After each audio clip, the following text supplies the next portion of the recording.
Actualmente escuchamos con mucha frecuencia algunos términos como HD, Ultra HD o 4K.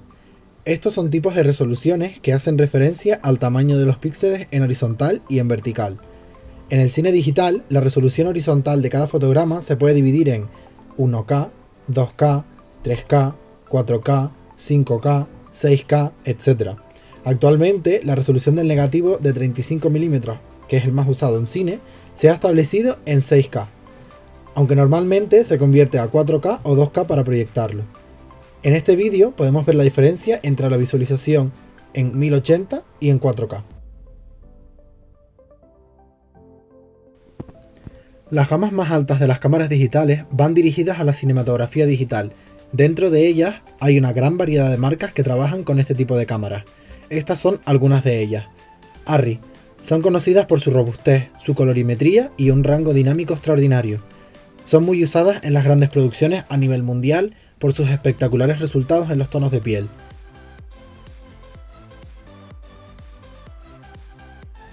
Red. Fueron los pioneros en el cine digital 4K en el 2007. Al comienzo de la marca tenían cámaras bastante baratas en relación con su calidad, por lo que mucha más gente pudo adquirirlas para realizar sus propios proyectos. Suelen ser bastante pequeñas, bastante ruidosas y poco estables.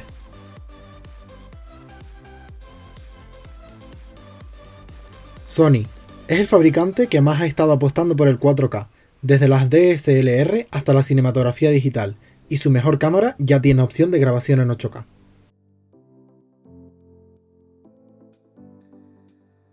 En este vídeo podemos ver la comparación entre ejemplares de las tres marcas anteriores, en este caso una Red Epic, una Arri Alexa y una Sony F55. Panasonic.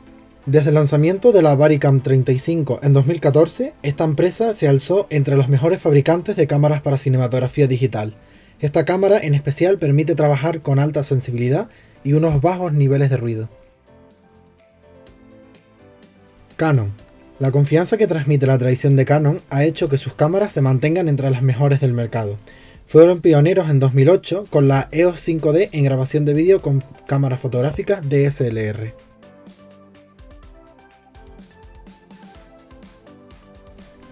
Y por último, Blackmagic, característica por hacer cámaras de cinematografía digital de bajo presupuesto. Por ello, tienen fama de tener problemas de series de ergonomía en las cámaras, ruido en los sensores, etc. Aún así, tienen cámaras que graban en 4K y muchas de ellas con precios bastante competitivos, por lo que suelen resultar atractivas para proyectos de bajo presupuesto.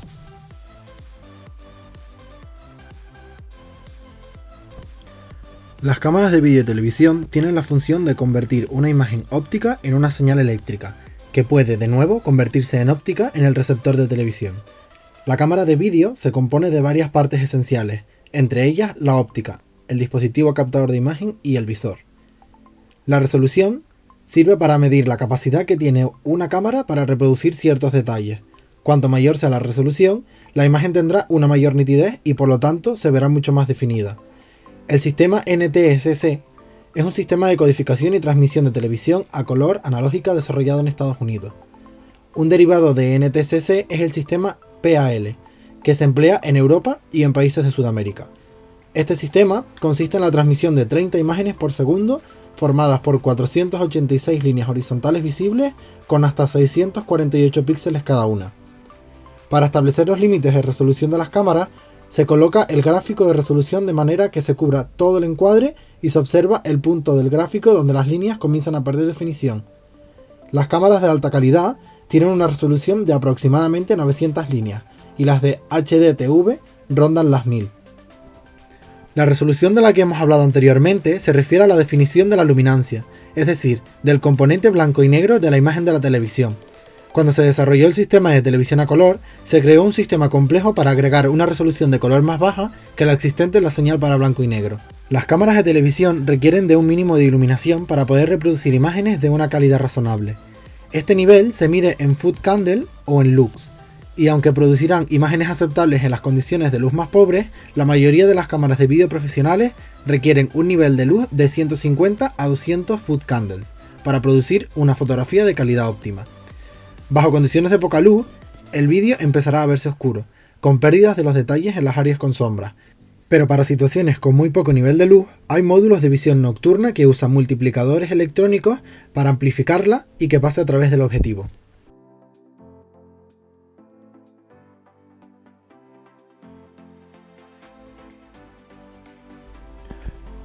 Partes de una cámara.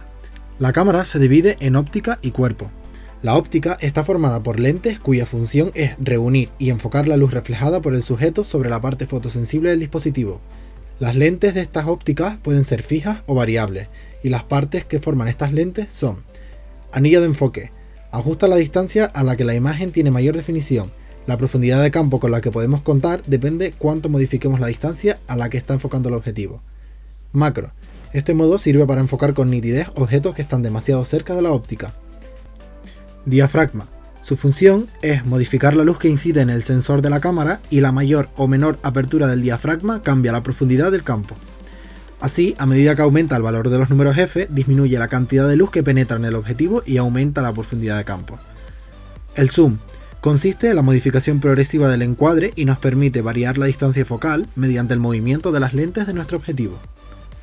Por otro lado, tenemos el cuerpo de la cámara, que se forma de los siguientes componentes. Iris nos da la posibilidad de controlar la cantidad de luz que entra en el objetivo. Los filtros de temperatura de color. Estos filtros permiten que el operador seleccione la temperatura de color con la que podemos trabajar. Entre ellos podemos diferenciar filtro neutro, filtro con factor de protección de brillo y filtro con protección de la luz solar. El balance de blancos permitirá a la cámara reconocer los colores para las distintas temperaturas de color que le indiquemos. Para ello, mostraremos a la cámara una superficie blanca para que la memorice, y a partir de ahí descomponga el resto de la gama cromática existente en el escenario donde nos encontremos. La ganancia se usa si las condiciones de luz son insuficientes, y por las razones que sean no podemos iluminar artificialmente. Solo se deben usar en casos muy justificados, ya que hay que tener en cuenta que para compensar la sensibilidad, el ruido aumentará. El shooter permite ajustar cadencia de grabación de frames por segundo. La señal de barras es una señal de referencia que permite ajustar la tonalidad cromática y de los controles de saturación de los equipos de sistema de vídeo. Botón de encendido. Controles de menús de cámara. El visor es el dispositivo que nos muestra la imagen encuadrada por la cámara y nos muestra una gran cantidad de información sobre el estado de funcionamiento de la cámara. Pueden ser de dos tipos: ópticos, que son prácticamente inexistentes en la actualidad, y electrónicos, que son los equivalentes a mirar en una pequeña pantalla tipo LCD, por lo que normalmente la imagen es 100% exacta. En el display podremos ver el código de tiempo correspondiente a cada momento de la grabación: horas, minutos, segundos y frames. Los CCD son dispositivos captadores de imagen que convierten la luz en señal eléctrica. Los dos tipos fundamentales de transductores son los CTR, que son tubos captadores, y los CCD, que son dispositivos de carga acoplada. El CTR o tubo de imagen lleva incorporado el target, que es el elemento semiconductor que convierte la señal luminosa en energía eléctrica, que a su vez se compone de la placa de señal y del mosaico. El magnetoscopio. Las salidas de Genlock son un ajuste de los generadores de sincronismo interno de cada cámara que permite el sincronismo entre varias cámaras. Audio out. Entradas de audio. Y conexión de alimentación. En las cámaras de plató no existen estos controles en el cuerpo de cámara, sino que se manejan desde una unidad de control de cámaras o CCU. La unidad de control de cámaras nos permite controlar a distancia los modos operativos de la cámara. Los principales controles del CCU son la corrección de cable. El cable produce dos efectos en la señal que transmite: sufre un retardo y por otra produce pérdida. La corrección de flare. El flare es la dispersión que puede existir de la luz en los sistemas ópticos para evitar el destello. El control de nivel de negro. Este control consigue que los grises oscuros sean idénticos en los tres canales, es decir, que no aparezcan teñidos de ningún color. La matriz lineal. Consigue que, a través del cruce de los tres colores, la reproducción del color se aproxima al ideal. La compensación del gamma. A través de él se consigue que la salida de la imagen sea proporcional a la entrada, es decir, que las partes oscuras no sean más oscuras de lo que son y que las partes brillantes no sean más brillantes de lo que son. La corrección del ángulo. Es una función que permite comprimir la señal que excede del nivel de blanco. previamente establecido para que se pueda reproducir también las imágenes de las zonas brillantes. El control de la exposición. Se controla la apertura del diafragma a través del monitor de forma de onda y cuidando que los picos de blanco estén en el nivel óptimo. La corrección del contorno. Se hace solo en las cámaras de tubo, en las que cuando existe una transición brusca de luminancia entre el blanco y el negro, se crea una especie de desenfoque o pérdida de definición. Así que, para corregir esto, se obtienen a partir de la señal verde, señales de flanco horizontal y vertical que sumen los tres colores. Para ello, se retarda un tiempo la señal.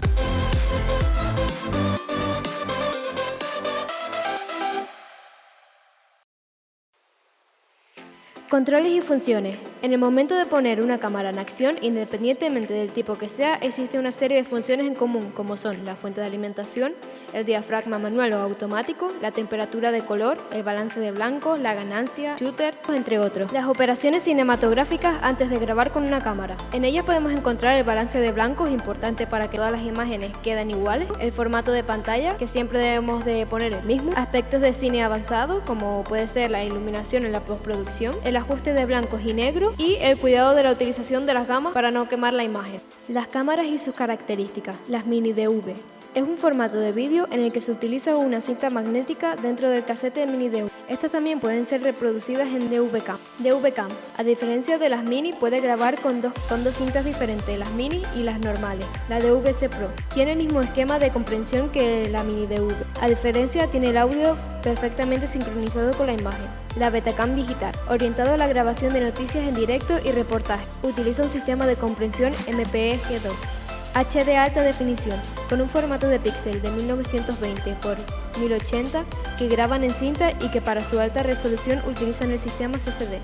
HDCam y cine alta son las cámaras de alta definición orientadas al cine digital. Las cámaras de estudio y sus multifunciones.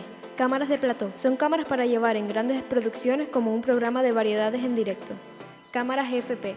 Funcionan tanto para exteriores como interiores. Normalmente se utilizan para cubrir ángulos en una producción con más de una cámara. Cámaras ENG. Son cámaras más livianas, que se utilizan especialmente para capturar noticias o imágenes en directo.